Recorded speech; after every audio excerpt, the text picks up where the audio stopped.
자, 이제 그다음 야외 활동으로 넘어가 보려고 하는데 그다음 야외 활동은 이제 제가 제일 좋아하는 거예요. 당장 집 앞에서도 할 수가 있고 맨손으로도 할 수 있는 산책이나 걷기 이런 것들 요즘 또 하시는 분들 많이 보이는데 가장 주의해야 할 점 뭔지 일단 짚고 시작할게요. 예, 우리가 산책뿐만 아니라 요새는 이제 또 코로나 때문에 홈트라고 해서 홈 트레이닝 많이 하잖아요. 네. 이렇게 운동을 하시다가 저희가 출동 나가는 경우가 이영환 교수님 말씀하신 것처럼 봄, 가을철에 굉장히 많습니다.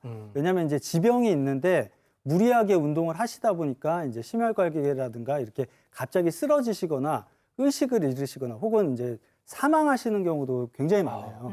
그래서 이제 이런 부분을 좀 주의하시는 게 중요하겠습니다. 네, 그러니까 운동이나 야외 활동도 내 질환이나 건강 상태에 맞춰서 하셔야 된다는 게 핵심인데요. 질환별로 한번 쭉 정리하겠습니다. 이런 병이 있다면 이렇게. 첫 번째, 당뇨가 있으시다면 꽉 조이는 신발 금지, 간식을 지참하라, 교수님. 네, 60세 이상 환자분이 당뇨를 가지고 계시다면 항상 저혈당에 대해서 준비를 하셔야 됩니다. 저혈당은 우리 몸의 혈당이 70 미만으로 떨어지는 경우인데요. 보통 당뇨가 없는 일반인 분들은 배가 고플 때 내가 저혈당이 왔나라고 하시지만 실제로 70 미만으로 떨어지지 않습니다.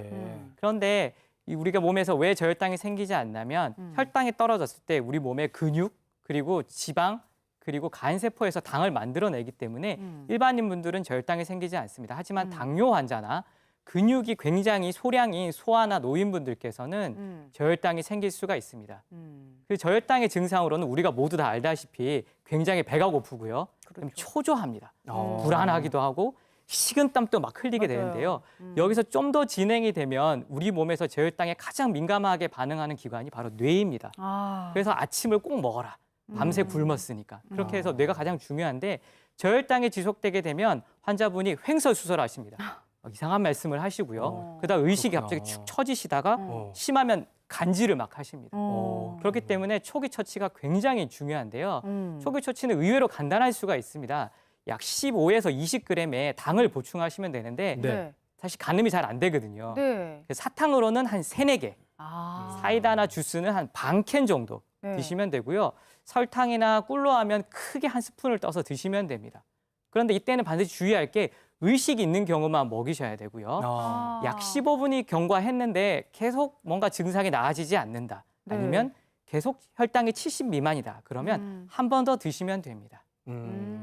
그렇군요. 자, 당뇨가 있는 분들 주의해야 될 거, 준비해야 될 거 알아봤고요. 그 다음으로 한번 넘어가 볼게요. 그 다음은 허리 디스크가 있다면 요거를 준비하시면 도움이 된다고 해요. 바로 지팡이를 지참하시면요. 근데 지팡이 사용에도 방법이 있더라고요. 네, 특별히 이제 허리에 무리가 가게 되는 경우에는 지팡이를 통해서 몸의 하중을 조금 분산시키고 이 상체의 힘을 받아서 올라가게 하거나 또는 걷게 하는 것이 중요한데요.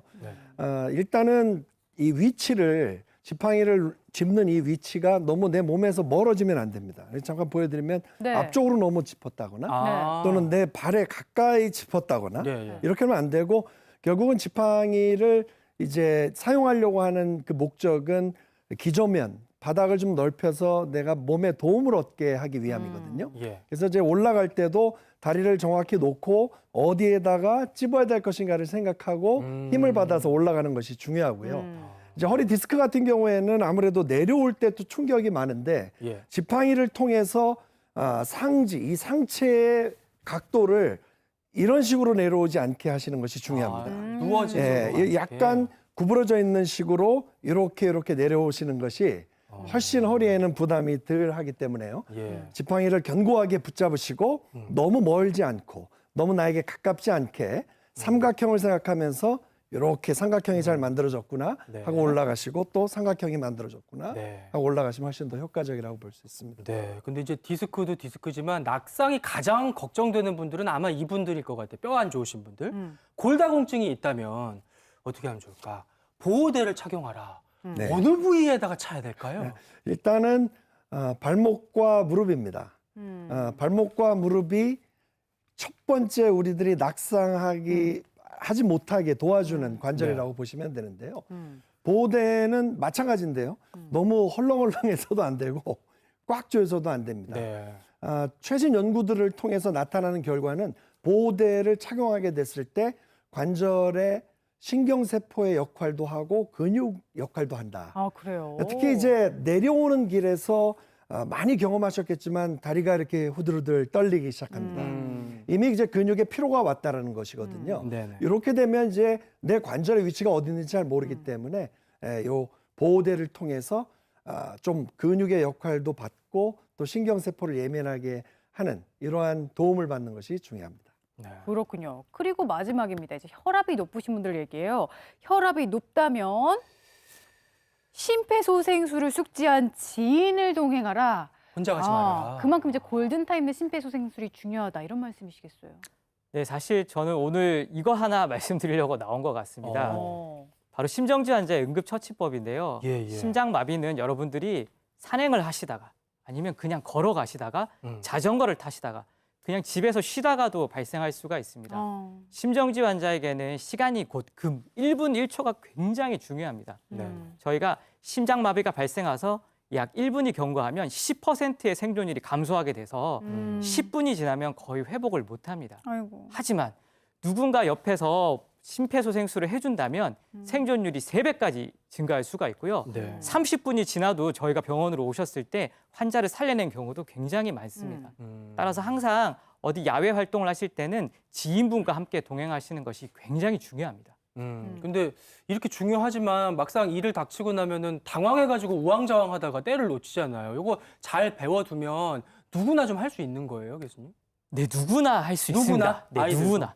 네, 실제로 국내에서도 초등학교 학생이 학교에서 심폐소생술 교육을 받은 다음에 정말 안타깝게도 아버님이 심장마비가 발생했는데 그 아들이 살려냈습니다. 그리고 교육을 전혀 받지 않은 분이라도 일단 119에 전화를 하시면 우리나라 119 굉장히 훌륭합니다. 전화로 심폐소생술을 하는 방법을 유도해서 대원이 도착할 때까지 할 수 있도록 도와드립니다. 하지만 오늘 제가 조금 이따 시연을 보여드릴 텐데 예. 오늘 배워서 확실히 해두시면 더 잘하실 수 있을 것입니다. 그리고 예. 일반인 분들이 제일 걱정하시는 게 나는 심폐소생술을 배우긴 배웠는데 네. 인공호흡은 좀 뭔가 어렵고 또 요즘 같은 시기에는 꺼림칙한데 그러니까 아예 안 하면 어떨까라고 생각하시는데 예. 아닙니다. 그냥 가슴 압박만 해도 환자에겐 큰 도움이 되고요. 잘하는 건 중요하지 않습니다. 일단 하는 거. 일단 하는 거. 예, 일단 예. 하는 게 굉장히 중요한데요. 그러면 교수님, 백문이 불여일견이라고 네. 이 자리에서 모시고 저희가 네. 직접 한번 배워보도록 하겠습니다. 앞으로 알겠습니다. 한번 모실게요, 네. 교수님. 예. 정확한 시범을 한번 배우도록 하겠습니다. 일단 환자가 쓰러져 있으면 제일 먼저 해야 될 것은 진짜 심장마비가 맞는지 확인을 하는 것입니다. 네. 보통 일반적으로 쓰러져 있으면 무조건 119에 먼저 신고하셔서 심장마비 환자가 있어요라고 하시는데 예. 그건 아니고요. 먼저 진짜 심장마비가 있는지 확인을 하시는데요. 옆에 무릎을 꿇고 앉으시고요. 주위가 안전한지 먼저 확인하셔야 됩니다. 네. 고속도로인데 여기서 주위에 안전하지 않은데 심폐소생술을 하시면 안 돼요. 그렇죠. 일단 안전한지 확인을 하시고요. 네. 그다음 먼저 반응을 확인하시는데 양측 어깨를 두드리십니다. 아. 괜찮으세요? 괜찮으세요? 이때 주의하실 점은 머리를 심하게 흔드시거나 괜찮으세요? 이렇게 하게 되면 흔들면. 안 돼. 목에 외상이 있을 수도 있습니다. 그렇죠. 그러면 크게 목 부분이 손상이 될 수 있으니까 이렇게 가볍게 쳐주시는 게 좋습니다. 이때 뭘 보냐면 친 다음에 환자가 움직이는지 아니면 숨을 쉬면서 가슴이 올라오는지를 지켜봅니다. 약 10초간 지켜보시면 되고요. 이때 움직인다면 심정지가 아닙니다. 그런데 움직이지 않거나 아니면 호흡을 하는데 뭔가 이상하다. 그러면 심정지 확률이 높고 사실 좀 긴가민가할 때가 있어요. 호흡이 약한데 뭔가 이상한데 이럴 때는 일단 심폐소생술을 하시는 게 맞는 상황입니다. 그래요? 일단 심정지를 확인했다면 다음으로 하셔야 될 것은 네. 먼저 119에 신고하시거나 아니면 주위에 있는 분들에게 도움을 요청하시는 거예요. 네. 왜냐하면 혼자서 바로 심폐소생술을 하시게 되면 아무리 건장한 환자라도 건장한 분이라도 10분 이상 혼자 하기는 힘듭니다. 그렇죠. 반드시 119에 먼저 신고를 하셔야 되는데 주위에 사람이 있다면 그분에게 부탁을 하시면 도움을 됩니다. 요청하고. 119에 신고해 주세요. 네. 아니면 자동 제세동기를 가져다 주세요라고 하시면 되는데 네. 근데 그냥 도와주세요, 신고해 주세요 이렇게 하면 사실 다들 좀 머뭇거립니다. 그래서 정확하게 사람을 지목을 하고 네. 인상착의를 설명한 다음에 아. 해주세요라고 하면 예를 든다면 저기 회색 양복을 입으신 분이 예. 119에 신고해 주시고요. 예, 저요. 옆에 예. 원피스를 입으신 분이 저요. 자동 제세동기를 가져다 주세요라고 하면 방관자로서 머뭇거리는 것을 네. 막을 수가 있습니다. 근데 주위에 아무도 없다. 만약 이런 상황이라면 본인이 직접 119에 신고를 하시는 게 좋습니다. 네. 일단 신고를 끝냈다면 가슴 압박을 준비하셔야 되는데요. 네, 본격적으로 압박해볼게요. 배워볼게요. 근데 중요한 게 그냥 옷 위에다가 가슴 압박을 하게 되면 네. 어디가 가슴 중앙인지 모릅니다. 그래서 배를 누르는 경우도 있고요. 저희가 가슴 압박을 하는 이유는 단 하나입니다. 심장을 눌러서 저희의 손이 심장의 역할을 대신해 주는 겁니다. 네. 그래서 일단은 상의를 좀 벗기시고요. 그 다음에 가슴 중앙 부분을 손으로 쓱 만져보시면 딱딱한 부분이 만져지는데 이 부분을 흉골이라고 합니다. 네, 네. 이 흉골 부분을 누르시면 되는데 보통은 젖꼭지 부분과 만나는 부분이 가슴 정중앙이고 거기보다 약간 하부 2분의 1을 누르시면 됩니다. 자, 이때 누를 때 자세가 굉장히 중요한데요. 네, 모든 네. 건 자세가 다 중요합니다. 그래서 일단은 손을 깍지를 끼시는 게 좋고요. 근데 본인이 깍지가 불편해 그러면 안 끼셔도 됩니다. 두 손을 포개시는 게 좋고요. 오른손이나 왼손 어느 쪽이든 상관이 없습니다. 네. 어쨌든 깍지를 껴주신 다음에 아까 말씀드렸던 가슴 중앙 부분을 이 손바닥의 손꿈치 부분을 이용해서 대주시면 됩니다. 예, 실제로 한번 보여주셔요. 예. 대주시고요. 그다음에 본인의 여기 손목과 그리고 팔꿈치, 어깨가 일직선이 되게 만들어주시면 됩니다. 이때 주의하실 점이 하시면서 너무 힘들면 이렇게 팔꿈치를 구부리시게 되는데 그러면 네. 안 되죠. 이렇게 되면 본인은 힘든데 환자의 심장은 눌리지 않습니다. 그래서 아. 반드시 팔꿈치를 쭉 쫙 펴주시고요. 펴고. 네, 속도는 분당 100에서 120회인데 잘 모릅니다. 그래서 네. 1초에 2번씩 한다 생각하시면 되고요. 생각보다 빠르네요. 깊이는 네. 5에서 6cm인데요. 보통 환자 몸통 두께의 3분의 1을 누른다고 생각하시면 됩니다. 제가 시범을 보여드리겠습니다. 네. 시작하겠습니다. 하나, 둘, 셋, 넷, 다섯, 여섯, 일곱, 여덟, 아홉, 열. 하나, 둘, 셋, 넷, 다섯, 여섯, 일곱, 여덟, 아홉, 열. 네. 하나, 둘, 셋, 넷, 다섯, 여섯, 일곱, 여덟, 아홉, 열. 예, 여기까지 배워보도록 여기까지 하겠습니다. 잘 배우도록 하겠습니다. 예. 네, 평소에 정말 언제 쓸지 모르니까 좀 잘 익혀놨다가 좀 잘 배워놔야겠다는 생각이 들고요.